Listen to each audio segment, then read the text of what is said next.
Hello there and welcome to Matchroom Boxing's From the Corner, where we get the tricks of the trade from the trainers. I'm delighted to say that I've got four of the finest with me here tonight in London ahead of this weekend's big match action, of course. We've got John Ryder and Daniel Jacobs headlining the gig here at Alexandra Palace on Saturday night. But all the guys here with me tonight have all got skin in the game as far as this weekend is concerned.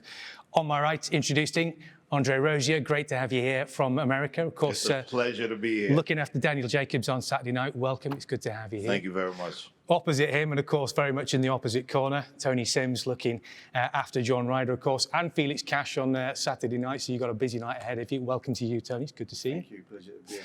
Dave Coldwell, of course, on my left-hand side, looking after the youngster Hopi Price, who's getting a real great amateur pedigree coming through now to the professionals and showing us some great things. Dave, good to have you here with us as well. Me, mate. And to my right, Mark Tibbs, who, of course, is looking after the Romford Bull, Johnny Fisher, great talent, bringing a huge amount of fans with him as well. Mark, it's good to have you with us here as well. Andre, I'll start with you. You guys have all been in this game for a long, long time now, but seeing as you've come the furthest, Andre, I'll start with you, all the way from Brownsville. You've obviously been through a whole lot of things during your life, not only as a fighter, but as a trainer as well. And having been in this game for so long, how would you say the game, the fight game, the training game has changed over the years? Well, what I've noticed now, and I've often told my peers and my brothers in the boxing game who train other fighters like myself, it seems now that we've sort of split the responsibility, whereas these young men like to have strength and fitness coaches come in. And for me, it's a little bit better because it takes a bit of the headache away from me constantly yelling and screaming at them to do something. Now somebody else could do it and they can be mad at them and not be mad at me. But other than that, I'm pretty old school about training. So it's basically the same game. You got to get up early in the morning. You got to get that road work in there. You got to get in the gym. You got to attest to your physical condition. And try your best to stay on point mentally so that you don't have any pitfalls coming into any bouts. Tony, we were just having a little chat earlier on, and how many years is it you've been in the game now as a trainer? Is it 27, was it, something like that? 26 years, yeah. 26 years. So you've been in it a long time as well. So, I mean, Andre mentioned there S&C. Is that one of the big changes as far as you're concerned, do you think? Yeah, obviously, what Andre was saying there is you've got an nutritionist on board now as well as the S&C, and boxing's become more scientific. Like he was saying, we still like to keep the old values of being, obviously, the old style values of being a boxing coach, but then you've got the new style of nutritionist coming in, you know, the S&C with the weights and floor exercises. So, yeah, the game has changed, but in saying that, it's still the same. Yeah, I mean, when you were starting out, you were spending a lot of time working with Mark's father, of course, Jimmy. And obviously, Jimmy was very successful in what he did over the years. Yeah.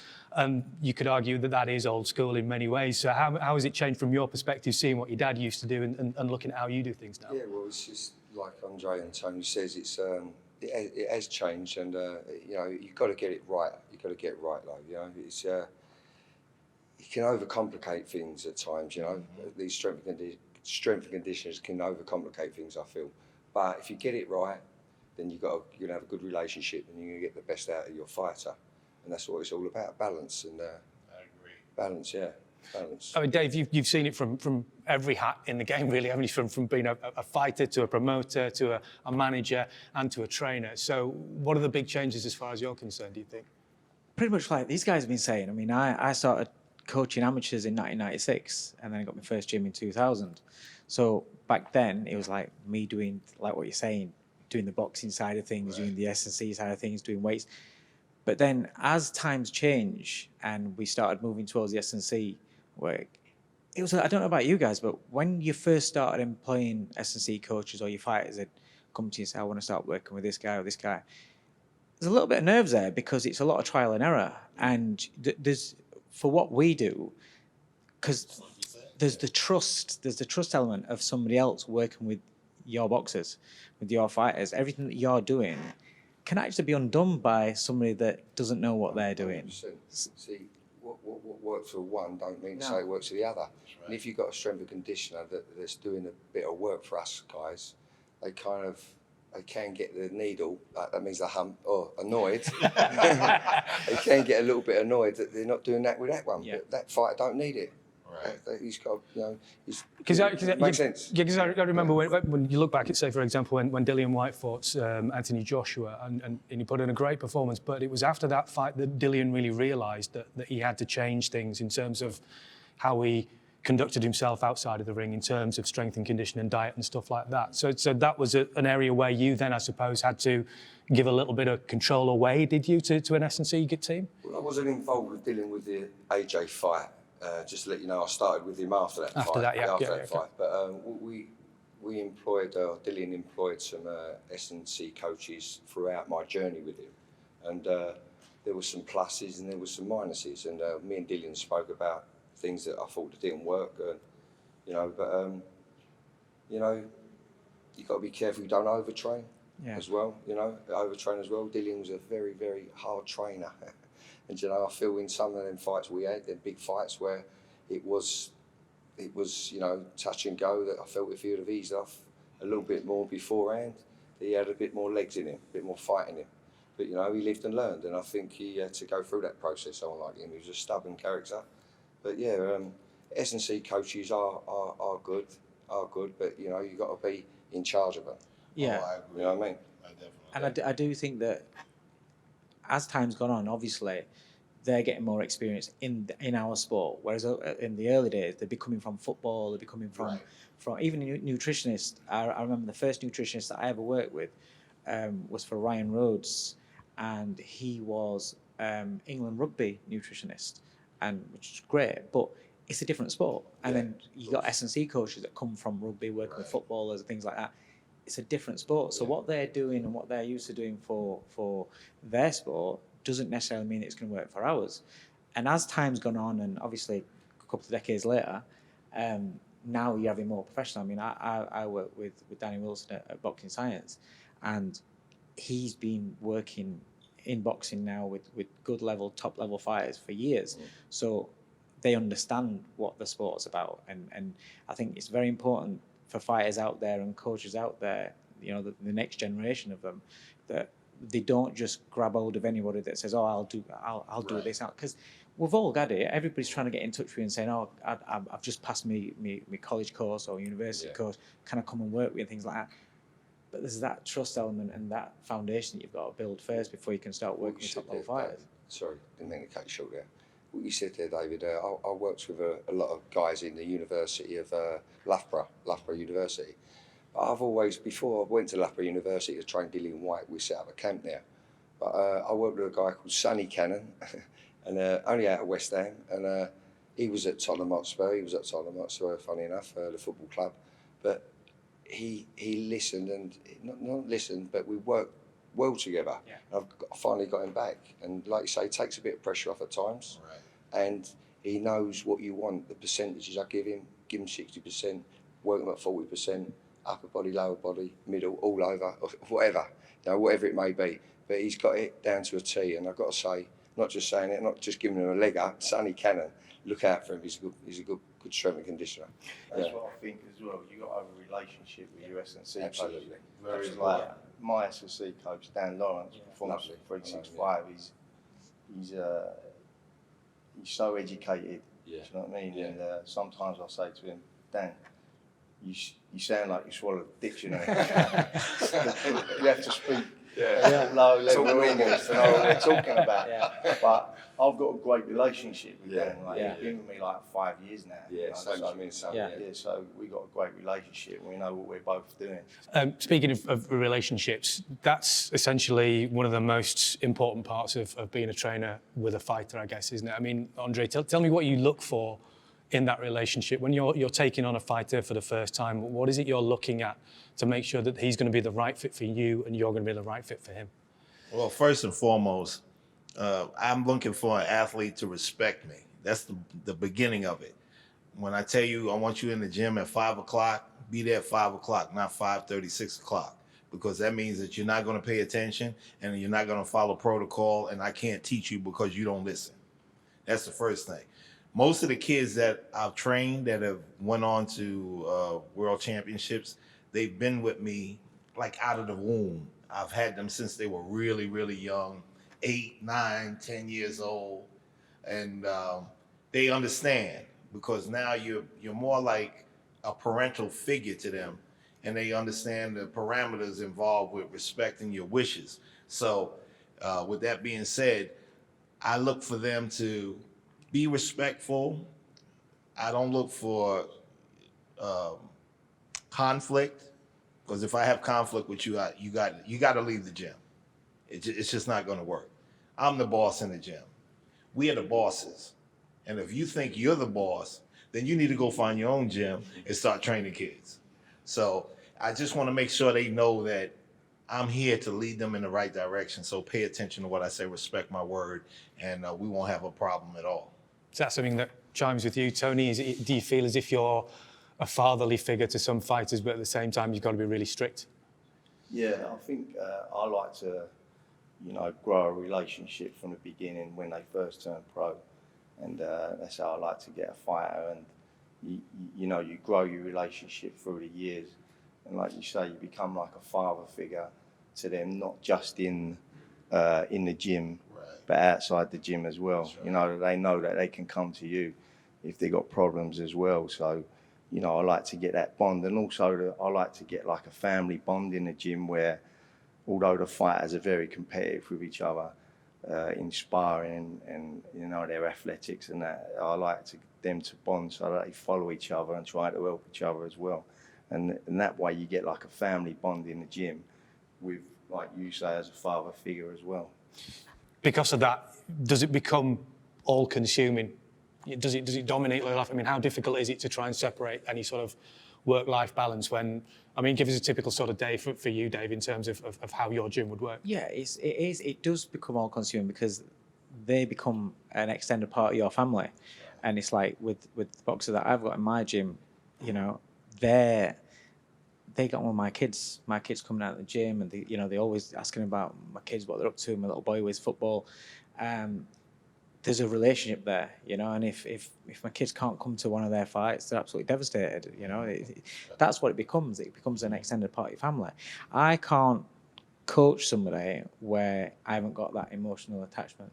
So it is all consuming because we can't switch off. When we do is physical work in the gym, but then we go home and we're thinking about, and when you've got multiple fighters, you're not just thinking about one fighter, you're thinking about other fighters. You've had a sparring session, fighter A, B, or C might have sparred great, and then D and E didn't spar so great, and then so you're stressing about that. You're thinking about, there's so many things, isn't there? And then also there's a studying of the fights. So you sat there late at night watching boxing videos and not just your sparring footage, but then the other fighters that you want them to study themselves and things. So it's just consuming. And it's the way that I look at it is that there's 24 hours in a day. So I try and be present with my fighters, but be present with my family.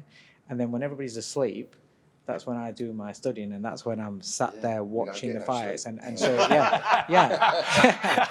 That's like solidarity going on. That's for sure. That's like what Dave's saying there, where it consumes your mind. Because you can be sitting there with your family, and they can have a film on, and you can sit there and watch that film. But you're not watching. Like, you ain't seen none of it. And it finishes, and you're like, because internally, you're actually thinking about what we got to do. The fight, the sparring sessions, the training session, and you wouldn't have even known what went on in that film. Do you know what I mean? So that's how boxing grabs your mind. 100%. Just before I come here, I've got Johnny Fisher on Saturday. I've got a lady called Ebony Bridges. She's fighting for the World title on the 26th of March. So, and I got John Hedges. He's fighting in a couple of weeks on Saturday.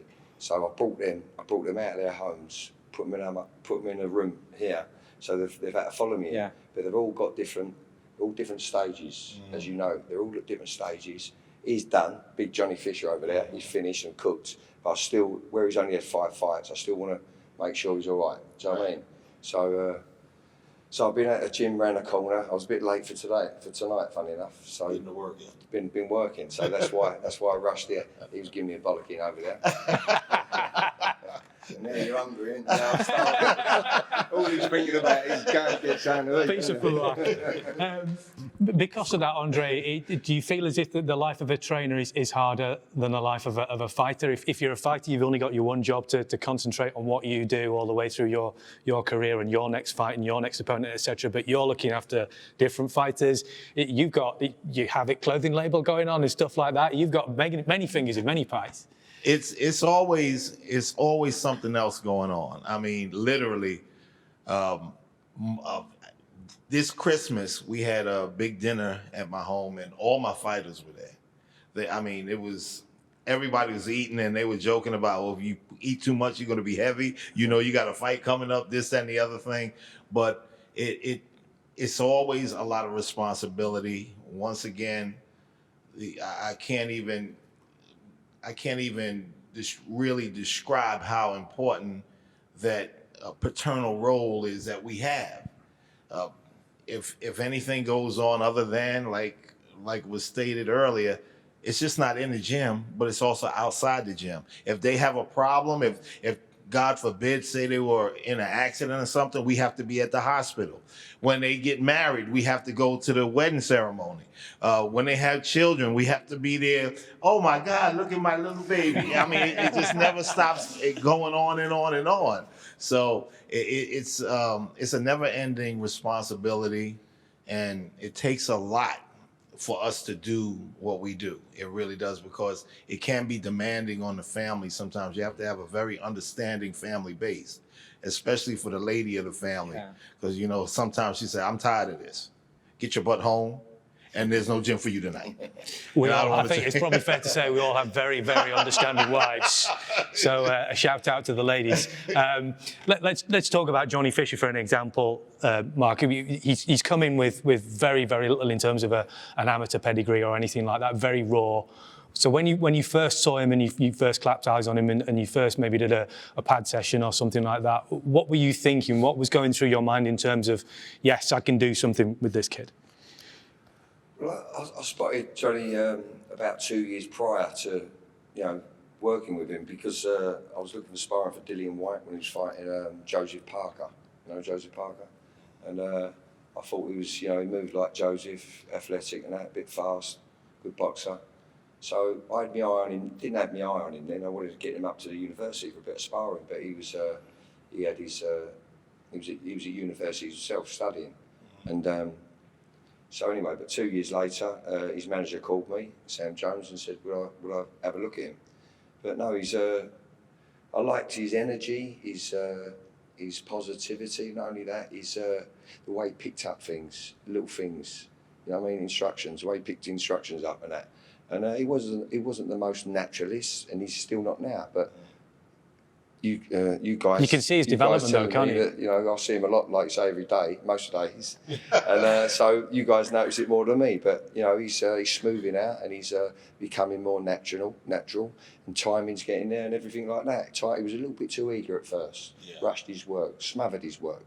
And he's learning about distance now, and I expect becoming more fluid. Yeah, more fluid, exactly, more fluid and patient. Yeah, but not losing his speed, and later on, he's got power anyway, but he'll know how to use that power properly. The old saying is that patience is a virtue. And I mean, you look at Hopi Price, for example, he's come in with a fantastic amateur pedigree. So obviously he already knows a lot of the basics, but it's a major difference between the amateurs and the pros, isn't it? So when he was first on your radar and there was the possibility of you training him, what was going through your mind? What was your process? So I was approached by Charles Frankham's dad, John Frankham, about, he rang me up, he said, I've got this kid that you need to look at. This, he said, wants to come and work with you. He's turning pro. I was like, I'm not. He told me what weight. And at the time I'd got Jamie and Gav McDonnell, Bantam, Super Bantam, Jordan at Feather. He's telling me his weight. I was like, I don't want another little guy. I'm all right. I'm set. And so I said no. And then it was like, and it was like, and then Derek Chisora turned up.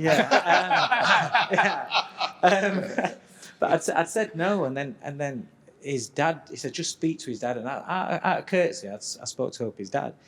And again, he was like, and I was like, look, it's not something that I'm looking at the moment. And he said, just have a look at him. Please just have a look at him.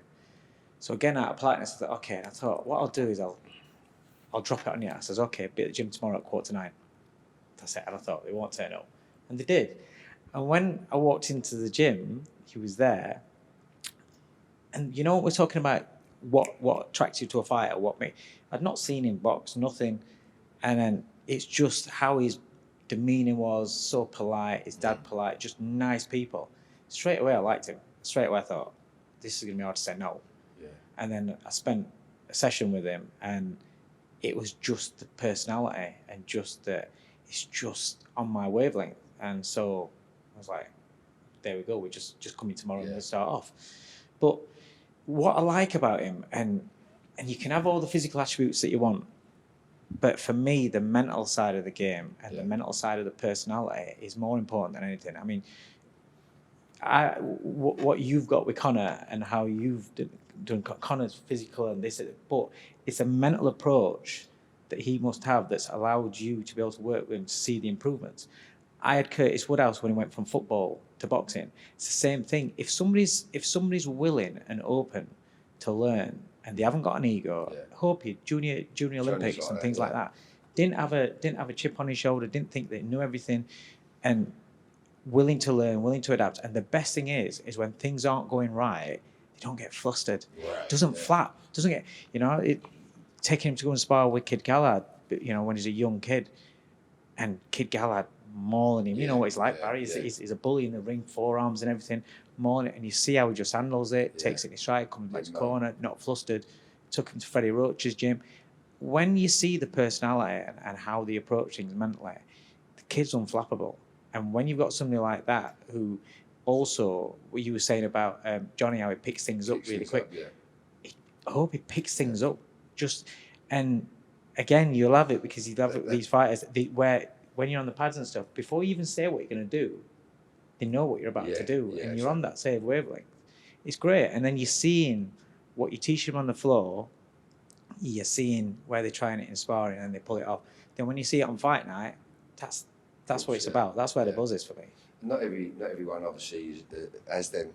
No. There's them attributes, and that's when it becomes hard work, I guess. But so it's lovely when you get them sort of people. And Johnny's like that as well. Johnny Fisher, all my boys, and Johnny Edge's talented light heavyweight prospect. He's coming on well. Was a back foot fighter. Want to get him to do everything, go forward as well.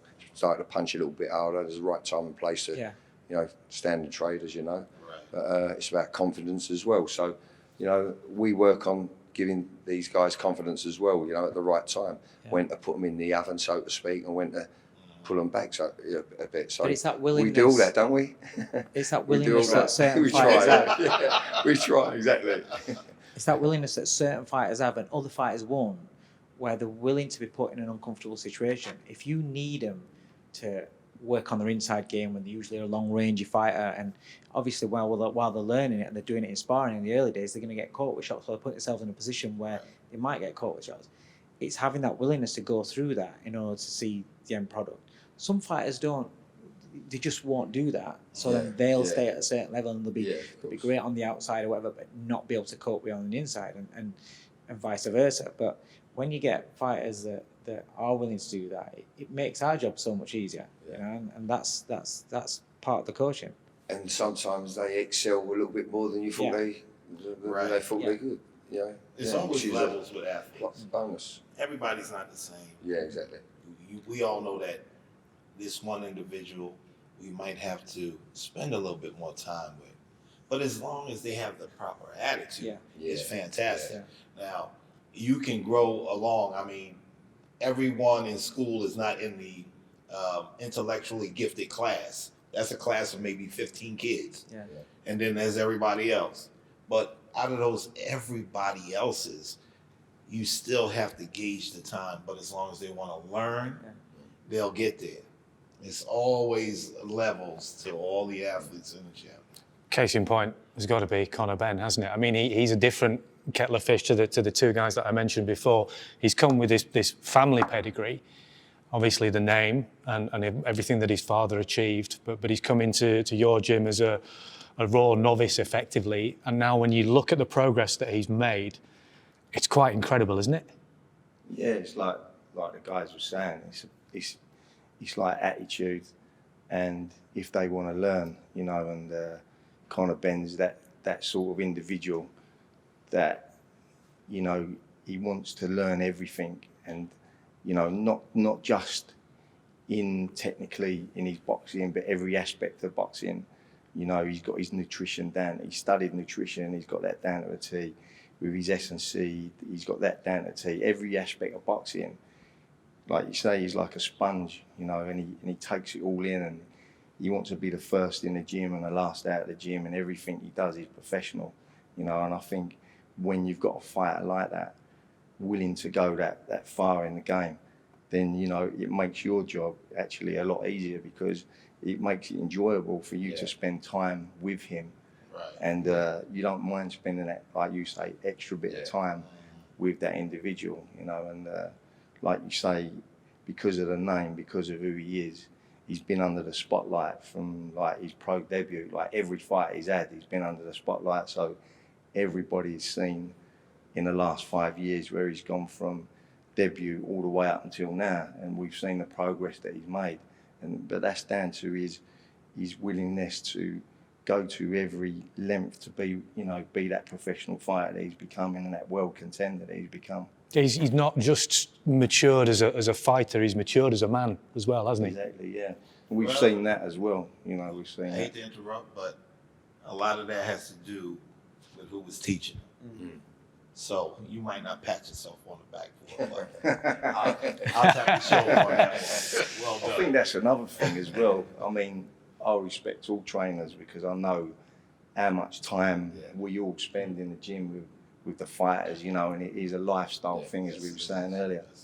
And I think the trainer's always the one that does step back and don't take the credit for what they actually do. Do you know what I mean? Because I understand as a trainer what all you guys do, you know, and I respect that. But as people, as human beings, and as father figures to the boxers, we never really want to step forward and take that credit. But like as you say, the fighter and the trainer, they have to have each other. What I say is this, and I've been watching Conor, and when he was about to fight Chris, I said, well, this is going to be a tough fight for this young man, but this is going to show us where everything is. And he came through with flying colors. And, you know, Chris is one of my favorites. And I wasn't watching the fight. I think we were actually training at the time. And they said, oh, the fight is on. I said, well, I'm going to finish up. Just, you know, let me know what's going on. And maybe about 15 minutes in, they was like, oh my God. I said, uh-oh, something happened. And I knew that my guy is not the puncher. So when you hear that, I said, oh, man. They said he was on the canvas laid out. I said, this young man is showing where he's going. He's showing where he's going. Good job. Yeah, good job. It's great when that happens, but things don't always go according to plan, obviously. Right. We know that obviously you and Danny had a fallout not so long ago, but the two of you are back together. I appreciate you maybe don't want to tell us the details of what actually happened there, but for everything that you'd been through together as not only as trainers, but as friends, as the father-like figure, how hard was it for you to go through that process? Well, you know, it's times that fighters get a little in their way. They get a little bit in their way. And when you've been with somebody for so long, sometimes they want to spread their wings and think that I can do this a little bit differently because I'm so tired of hearing the same thing. And then they find out that same thing was the good thing. So they have to say, oh, you know what? I made a mistake. And everything else, just making sure it's a balance, because there's two sides to a story. But 9 out of 10 times, a fighter will get upset because we're riding them like Burmese Broncos. Let's go. Let's get it. Let's do right. And it can become a little overwhelming and everything else in that nature. But once you sit down and you discuss it, because communication is everything, and find out what's wrong here, what's wrong there. You can usually get to the core of what the problem is and work it out. Is it hard when a fighter leaves, if you have somebody who goes off in a different direction? Do you find it difficult to take it personally or not take it personally? No, it depends on. We know whether we gel with a fighter or not. We know whether the fighter listens to and does everything that you're trying to work with them together, because it's a partnership. Because I can't help a fighter get the best out of himself if he doesn't allow me, and if he isn't willing to. You know, he has everything there. He's the one that does all the work, but I need to help him get the best out of himself. Be that mentally or physically, it works hand in hand. But if you're working on things and it's great on the pads, great on the floor, but then the minute they get in the ring, it's completely different to what you're working on. It's like, what? And that's not enjoyable as a coach. No. That's frustrating. Listen, that wants to tear your hair out if you had it. Do you know what I mean? You know what I'm talking about? I'm going to say, it sounds what's happened to you guys. But that's a frustrating thing. So sometimes when that conversation comes, then actually it can be a weight off your shoulders, because when we're going back to talking about stress levels and your mind not switching off, that's there when everything's going right and the communication's right and the work's doing great in the gym. But when there's that, it's just not working and you just can't get it going. That's even worse, because you're trying to figure out how to make it right. But a fighter's got one career. We've got many. Right. We've got many. So I don't take it personal. You know, a fighter comes to me and says, "Yeah, it's not working out, whatever." Great, okay, because you've got one career. You've got to do what's best for you. And if you don't feel that our partnership is getting the best out of you, then you need to go and find somebody else that you can get, that you can trust. The main thing is that you can trust to listen to, and then when they ask you to do this at this moment in time, you're going to do it. Because if you wait a second, the opportunity is gone. That's right. Or if you don't, you don't do it, you might get knocked out. Yeah, you don't want one or the other to be unhappy, because it ain't going to work. Simple, isn't it? No. Simple, yeah. So and you can't take it personal, like I said, because when a fighter leaves, then if we choose to, at the end of the day, we choose whether we want to train somebody or not, you know. And if we choose to, we can work with another fighter. Then we get another opportunity to try and get the best out of that fighter. That's right. That fighter's got one career. So if he knows that it's not working for him, and it's just I'm just not getting the best out of it, I think I can be better, and it's just not working, he has to make that move.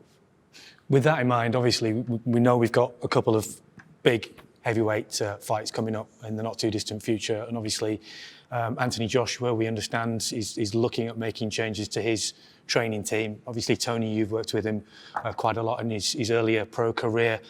When you look at his situation, how do you view it? What do you make of this idea that he's thinking of moving or changing the way things are at the moment as far as his training situation is concerned? Yeah, I think it's a difficult one because, you know, he's been with Rob McCracken for a long time, and you know, Rob, like we all say, we grow that bond with our fighters. You know, no one knows Anthony Joshua better than Rob McCracken, and I know that after probably that last performance, knowing Joshua personally, that he you know, he's obviously really upset with the way he performed that night, and you know, and the first thing a fighter does when they perform like that is go to look elsewhere, and you know, me personally, I don't think it's the right move. You know, that's why I think he should have gone back to the drawing Andre's board. reaction would seem to say that he's agreeing with you there. Do you agree with that? I just love him. The way he makes it right, how the whole situation goes. But fighters like to blame somebody. They really do. And who else to blame better than the trainer when situations don't go right? When you're winning and you're on fire, oh, my trainer, I love him so much. And then when you're not doing what you're supposed to do, then you need to attack the only source which is possible, which is your trainer. In my opinion, Anthony is not fighting up to his potential. When he fought Usyk, he gave a very lame effort.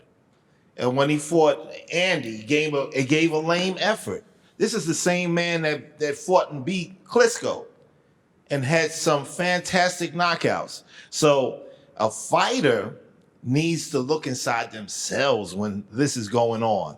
Now, if he's making mistakes and he didn't make those mistakes before, you gotta really look deep down inside yourself. Why did you start making these mistakes that you didn't do before?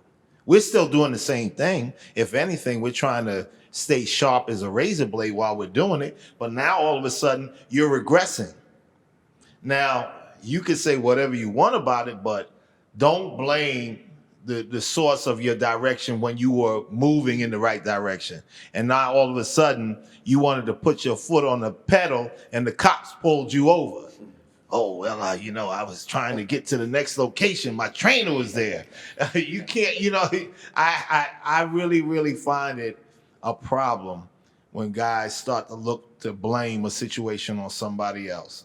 And right now, I think he's blaming his trainer. And he shouldn't, because the man did a wonderful job with him.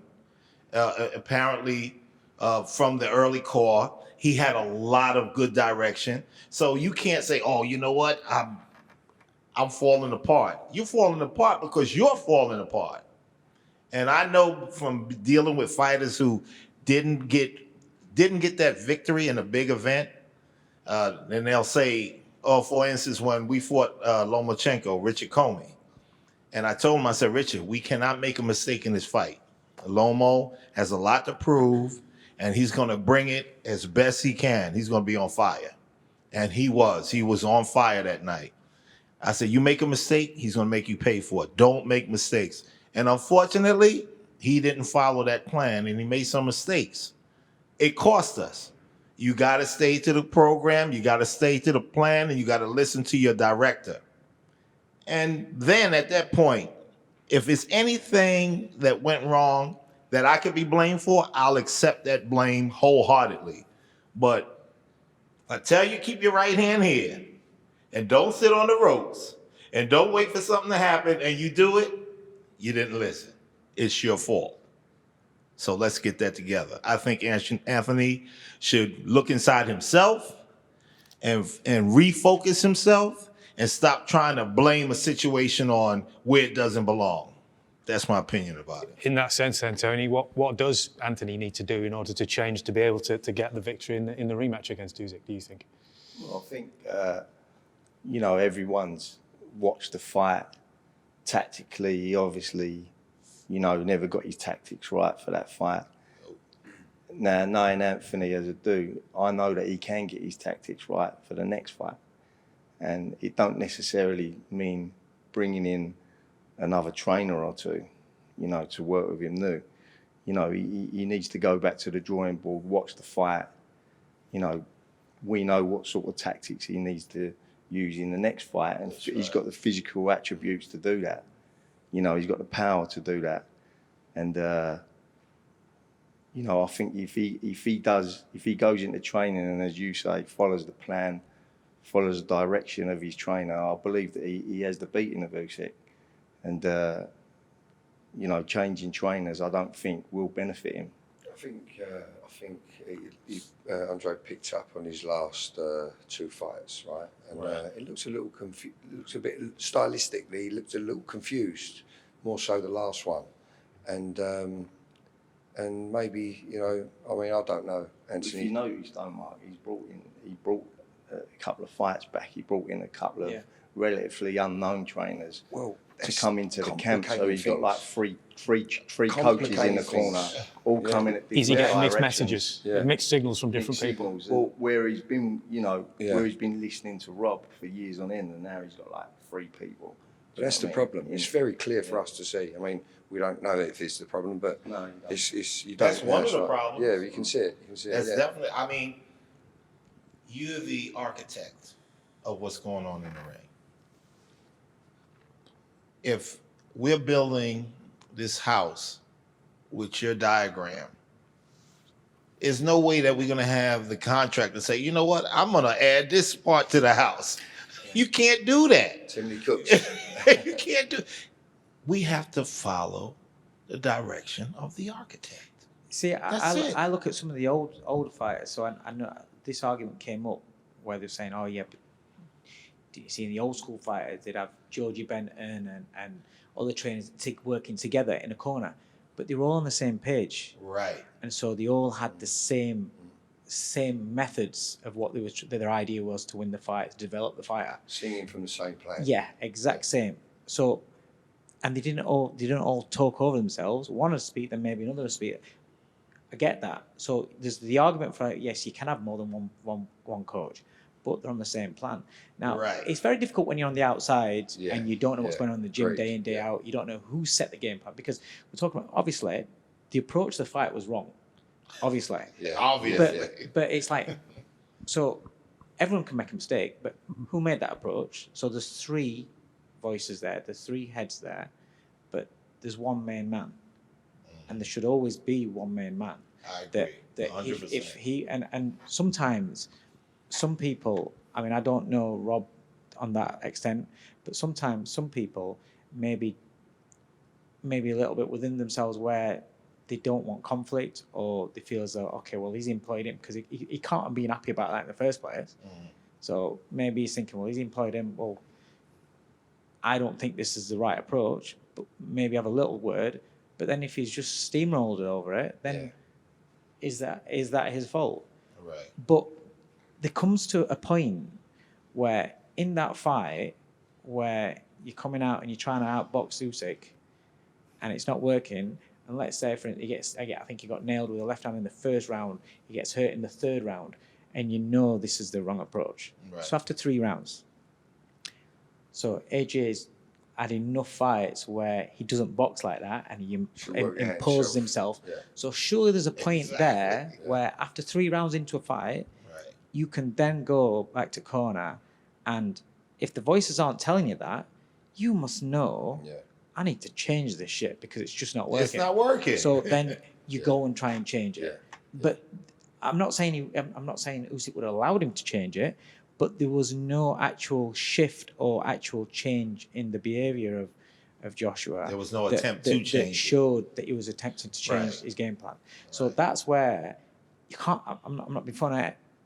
Prior, whatever, you can blame your trainer, you can say what you want, but when it comes down to that point, you can't really blame your trainer for that, because if you know it's not working, and you have this natural sort of style and natural advantages over your opponent, then okay, you've tried that, right? You need to go and do this. Right. It's like we're surmising that the trainer or the coach,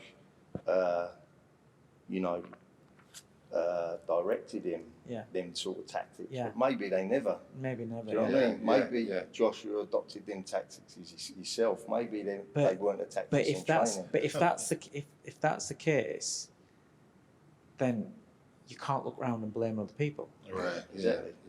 Because Back to you Andre's point. employ a coach to listen to and to be coached and to be given directions. Now, if from round 1 you're not going to listen, I understand if you listen to your coach and it's not working, you think, well, I'm doing this. Right. I understand if you're getting hammered following instructions and you keep being told to follow the same instructions that aren't working, it's a and you're getting hammered, then I understand when a fighter goes, you know what, Right. screw that, I'm doing this. Right. But from round 1, if that is your approach, and if you've come up with that yourself, then who can you blame? You can't blame anyone for that. So it's like I said, we're on the outside. Yeah. I don't know what the conversation was. I don't know what it was. So it's a very, very difficult situation. All I will say on the new coach or whatever he's going to do, whatever he does, he has to trust his coach 100%. None of this splitting off and I'll trust him a little bit, but I need to work on this. To the beginning of the very first conversation is you got to have the trust Yeah. and the bond Yeah. That's right. in the coach like that, and Yeah. he's had that with And Robert Cracker. Yes. You know what I mean? Yeah. That's right. And But in AJ's work of his last couple of fights, he just looked a little bit confused and lost for me anyway. A lot of it. Yeah. But you see, a lot of it. I was around in the gym when Brendan Ingle brought up Naz, right? So I had him from scratch, had him as a kid, brought him through, outstanding fighter, become a superstar and everything. But then I also was around in that gym where Naz came into the gym one day, and Naz used to train every day. Brendan would train every day, when he twice a day, whether he had a fight date or not. And I remember when he come in, just after he signed the Sky deal, became a millionaire. And he said, I'm going to train 8 weeks for a fight. And then straight with that, you think, whoa. And then as time goes on, you see how Naz isn't listening to Brendan the same. Yeah. So for all that great relationship, and this is what I'm not saying this is the same thing with Rob McCracken and AJ again, but I'm saying from my experience, what I saw from a long-term relationship that was great and working, when the fighter stops listening and the coach is just banging his head against a wall, and then you start seeing it where it's just not working, then things start, all of a sudden Naz starts getting it, whereas he didn't used to get it, and weren't doing the weights and stuff like that right, not listening. So when you start seeing that little dip, then is it, if the fighter's not going to carry on listening to the coach? Yeah, I know what you're saying. It's a dead relationship. And also then the coach hangs on, just carries on training it. Right. Then when he gets beat, the coach gets blamed. Yeah. So what does the coach do there? Does he walk away, or does? So I just want to pick up from there onto the next big heavyweight fight that's going to be happening at some point, which is obviously your old charge, Dillian Whyte, against Tyson Fury. And obviously, Dave, you worked with him a little bit as well more recently. Against Tyson Fury, I mean, this is the shot that Dillian has wanted for so long, so long. It seems like forever. Now that he's finally got it, first of all, are you pleased for him? And secondly, how do you think that's going to play out? Yeah, of course, I'm pleased for him. I'm pleased for British boxing fans, because that's going to be one hell of a humdinger fight, and the build-up anyway. But no, it's the two styles are going to gel. The characters are going to gel for sure. The boxer fighter, as in Tyson Fury, Dillian Whyte, sort of slugger box fighter, and but he's going to be difficult to beat, Tyson Fury. He's on fire. He's got that size, that natural ability which he was born with. And but listen, Dillian Whyte's got a big heart. He's very courageous, and he won't lay down. So therefore, you got a good fight. How do you see him approaching the fight? Obviously, with your knowledge. Yeah, well, he's got to listen. He'd be a fool to fight him long. You know what I'm saying? He'd be a fool to fight Tyson Fury on the outside. So obviously he's got to get inside that jab of his, and it's going to be quite difficult if you ask me. But listen, as I say, he's got the biggest of hearts, very courageous, and he'll take it to him. He's got to take it to him. Tony, you've worked with Tyson, I think, previously. I mean, what is it that makes him special? Obviously, he is out of the ring, he's a man apart completely, isn't he? But inside the ring, he is a special talent. What is it that sets him apart, do you think, from everybody else in this division? No, like his natural ability. He's like 6'9", but he's a natural ability he's got. He's smart, so clever, defensively aware all the time. Footwork, balance, speed. He's got everything really, and it's amazing how a man of that size can be that agile. And he's got everything in his locker, and he, like Mark said, he's a very, very difficult man to beat at the moment. And I think Dillian will give a good account of himself. He's a very tough man, and he'll go and give everything. And as Mark said, the tactics for him will be to stick up close to him and try and work him on the inside. But it will be a difficult fight to win for him. Andre, presumably you've been watching the progress of all those guys in the top division, like all of us. What do you make of that fight? For me, Tyson Fury is one of my favorite fighters. Not just because he's a fantastic physical specimen. That's just one of the things. But I just want to run this story really quick. We were in Philadelphia at a show, and Tyson Fury had about 30 kids from the audience following him around. I kid you not, it was like he was the Pied Piper. And they would stop, they would take selfies with people in the crowd, and then he said, "Come on, crew, let's go." And they were off, and then all over the place. And I said, "Hey, Ty, What's going on with that? He said, I just love the kids. I just love the kids. I said, you stop for every picture. Every picture. You know, Evander Holyfield, a favorite fighter of mine, the worst character on the planet when it comes to attitude. Evander, no pictures for you. I mean, for me, your fans are what make you. Yeah. They are the reason why you are selling seats and making fortunes and everything else. The least you could do is be a part of their lives.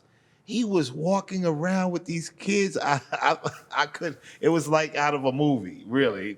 Yeah. He was a big jolly giant, and the kids were all around him and moving together and everything else. I said, that's a special man. No, he's just something special about him. Without a doubt. And then in the ring, he does not fail to please. His last fight with Wilder was a fantastic fight.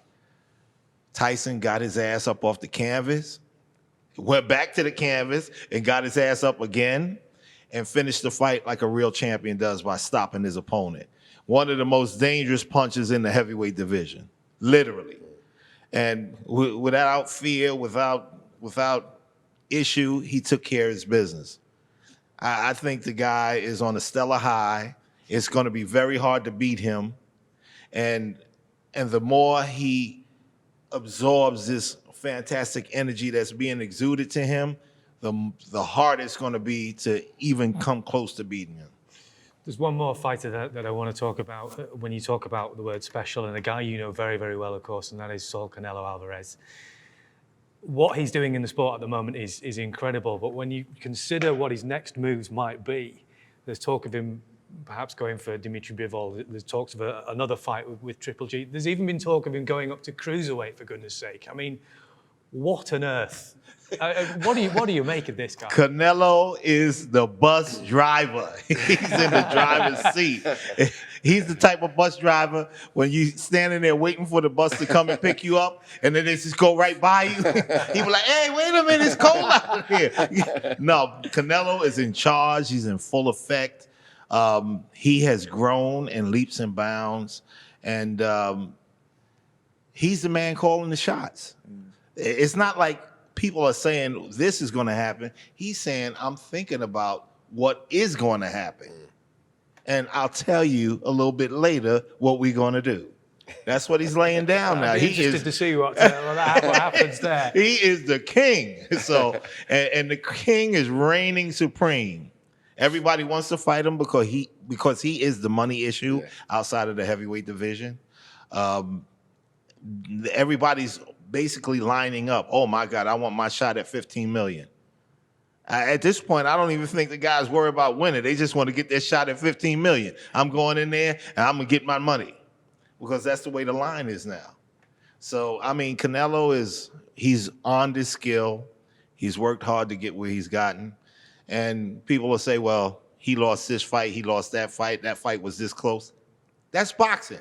It happens with every fight. Floyd Mayweather, he had some close calls with people, but he got the decision. It just is what it is. If you're lucky enough to keep it flowing and you get better and start controlling it, this last year that he had, 2021, was fantastic. He fought and beat everybody in the super middleweight division. Like it was easy. Got to give him credit. Absolutely. I mean, Dave, we talk about maybe him fighting a cruiserweight. Do you think if the fight was offered our old friend Tony Bell, you might come out of retirement for that one? No. I've seen Tony getting in shape again, but that's not for fighting. No, he's done. Listen, his missus wouldn't allow him to, so that is not happening. I know that. Let me throw it forward to this weekend. Then we got a fantastic bill here at the Alexandra Palace on Saturday night. We can't wait for it. Danny Jacobs, of course, coming to these shores. Does he still have that hunger, as far as you're concerned, to go after another world title? I think he does. When we weren't in communique, I didn't watch any of the fights he had with Chavez or with Rosado, so I couldn't even tell you what he was doing. I was just getting fed the information. They were like, your boy, your boy's too comfortable. Your boy is done. He's reached that moment where there's no looking back. So I was like, okay, well, you know. And then he gave a call. He said, I really want to fight again. Yeah, I said, okay, you got to give 100%. If you don't give 100%, I'm at the point with my other guys that I have that if you're not going to give 100%, I got to go. I got other things to do. I still love you, you know, you're like my son, but I got to go. So he says he has the fire, and he worked really hard. He showed that there's some fire there, but then he has a tough task in front of him. Ryder is a tough young man, and I know he's going to bring it. So he's going to answer a lot of questions. One way or the other, there will be questions asked and answered in the same moment. So literally for me, I have to see him on the job doing it to know if that fire still burns. He showed it to me in training. He showed it to me with his attitude, but training and attitude are just training and attitude. It's not the event. The event is entirely different. So if it's the Danny that of old, then we're going to have one fantastic fight. If it's the Danny that was in the ring with the Rosado and with Chavez, it's not going to be. It's going to be a long night. So we'll just have to see what happens. Tony, from your perspective, obviously you're looking back at, say, for example, the Callum Smith fight, and a lot of people thought that he won that fight, John, on the night, but he didn't get the result. Is it going to take an even better performance than the one he put in on that particular night in Liverpool that he needs to beat Danny Jacobs in this case, do you think? Oh, yeah, most definitely. Like we all know Danny Jacobs, you know, like Andre said, he's been with him since young, and, you know, he's a marvellous fighter to watch. You know, he's a rhythm fighter. He's a great fighter to watch. Watched a lot of his fights over the years. Was fortunate to be at the Canelo fight because obviously John Ryder was on the undercard and watched him up close. So, you know, I know what's in front of John Ryder, and you know, John's a big underdog in a fight, but you know, John's a very difficult man to fight, and the losses on his record could have gone either way. Any one of them fights, you know, Billy Joe, Rocky Fielding, and Callum Smith could have gone either way. He's a difficult man to beat. He's got a difficult style to contend with, you know, and he's got to be at his utmost, very best that he's ever boxed to beat Danny Jacobs, and he knows that, and he's prepared for that.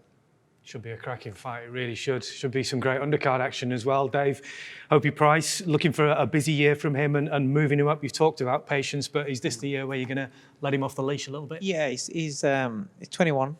He's still a young man, but like I said, he's maturing, but mentally he's very, very mature. So he's somebody that you can let off the leash a little bit more. He beat a kid 16-1 in his last fight, and on March 26th, he's got a 10-rounder again, which will be another step up, and that's what I'm looking at. You know, the 2022 will be his breakout year, I believe. And Mark, I'll finish with you, and then we'll get going because I can hear your stomach rumbling. I know you want to.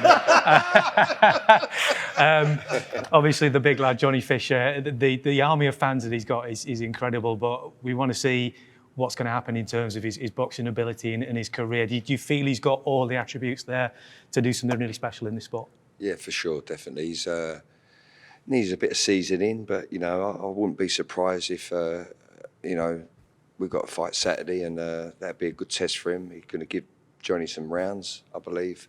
But, no, he's got. I'd expect him to, please God, we get over Saturday. He could and should fight for a title by the end of the year. You know what I mean? That's what I think he's capable of, Johnny, yeah. Well, we wish you the best of luck. Gents, it's been an absolute pleasure. Really fascinating hearing all of your observations. It's been great talking to you. I know we could go on for a lot longer, but we're all starving. So let's go and get pizza. Mark, Andre, Dave, Tony, thank you very much indeed for joining me. Thank you so much. And thanks for watching. For all our coverage, of course, coming up over the course of the week, we'll be here for Alexandra Palace for what should be a fantastic night of boxing. But of course, from the corner, thanks for watching. We'll see you again soon.